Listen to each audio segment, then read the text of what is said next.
Nelson Mandela, the forebears handed over and educated a younger generation and treated them with responsibility. In the same way, the veterans of the movement must do. Because you'll never learn if you are not in action. Now, when we're saying that pensioners must move, the youth must take over, we're not agists.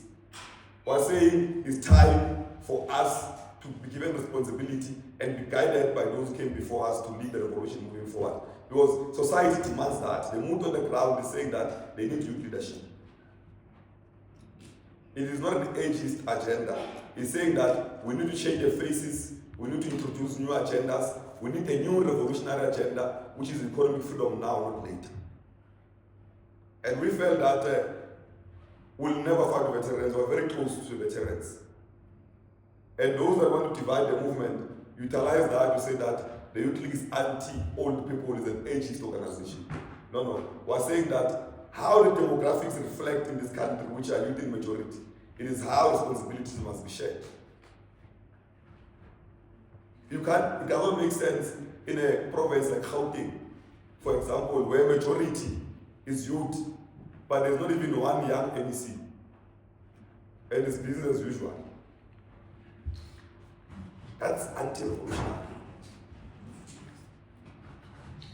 Now, as we restore the Freedom Charter, we must agree that the ANC has also achieved.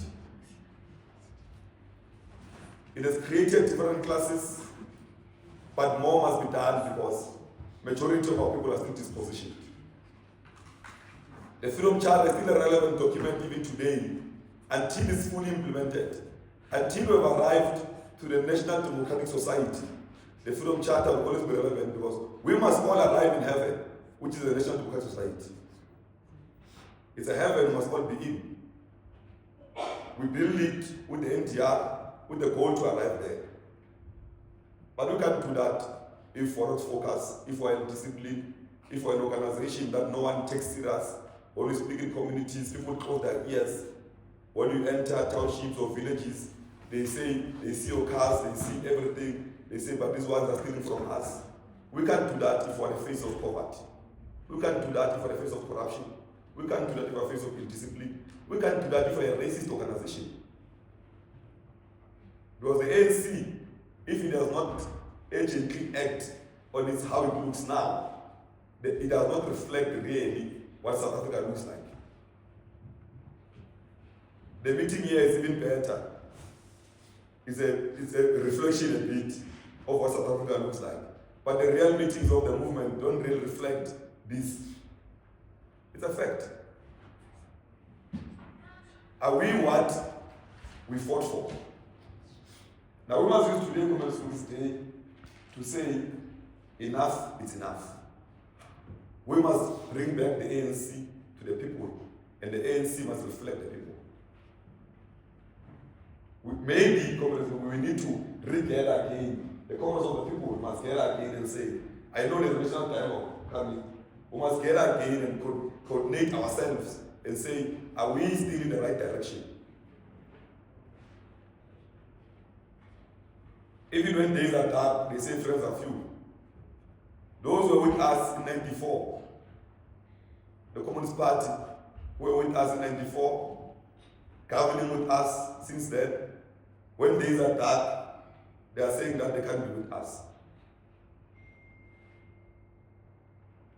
It's like when you are married, then you lose your job, then your partner says that he can't be with you anymore, but when you're waiting, you're together. That's where we are. We're contesting unions. Everywhere we're contested by our own allies that we agree that we're advancing the NDR together.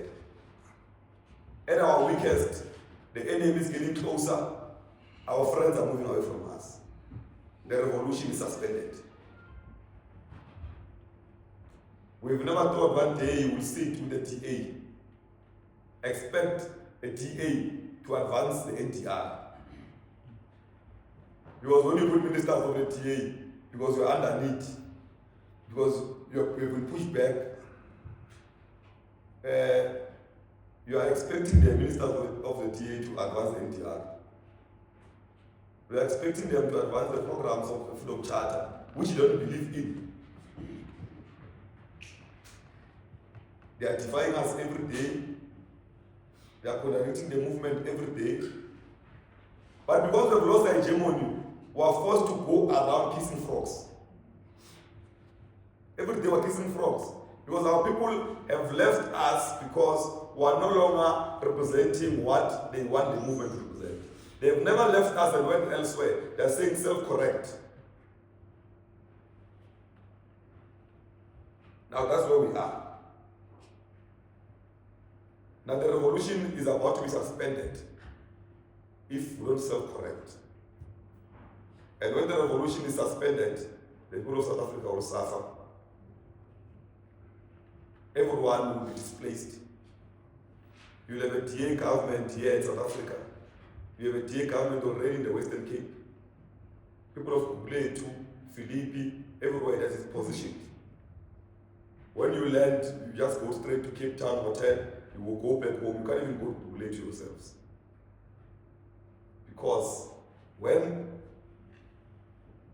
right-wingers take power, they only serve the minorities, and their main project is to reverse the gains of freedom. Every day they're taking us to court, Afro Forum, everyone else, because their objective is very clear, is to reverse the gains of freedom, and majority of South Africans must be oppressed. They must oppress them, and systems must come in of exploitation. They don't believe that was ever happening in South Africa. They don't believe that blacks were dispositioned. They don't believe it. They believe that life was normal. Black people are just lazy. Now those are areas when we revive our cultures must speak about. The issue of education. We can't have an education system that is just a free-for-all. The education system of South Africa must be responsive and reflect the economic demands of this country. When you teach a child from KwaZulu-Natal in Limpopo business management, you are saying which business is going to manage. Because the whole family, no one has ever owned a business in that family.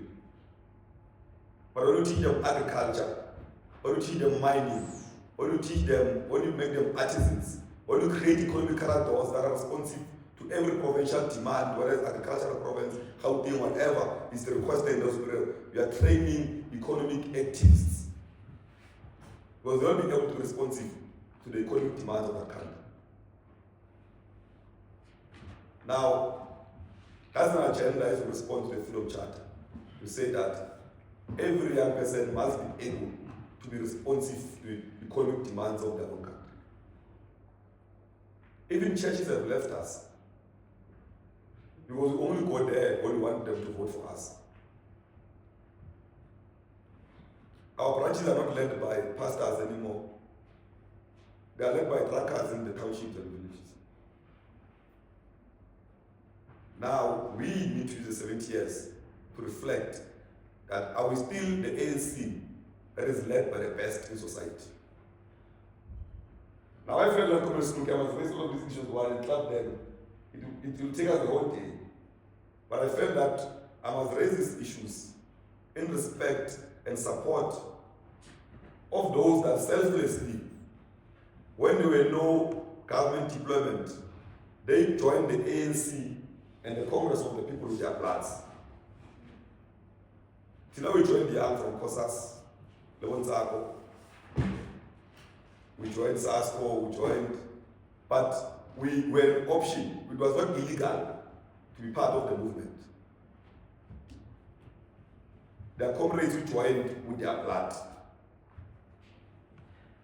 I wonder every day when they see us misrepresenting what they joined for, do they regret that we should have just, for some of them already a black middle class, do they regret that we should have just enjoyed the benefits, the little benefits of apartheid that we were given and not fought? Because it looks like what we fought for, it is not what the people who are leading represent.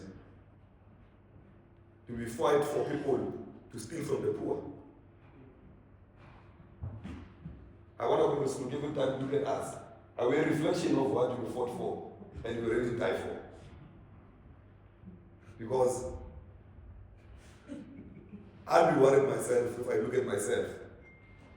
That are we If I was there in 1955, was I going to take the shortcut or the option of the Congress of the People? Now, in conclusion, we must celebrate 70 years and revive our cultures and go back to our structures, our corners, and say that we are ambassadors of a freedom charter. Thank you very much.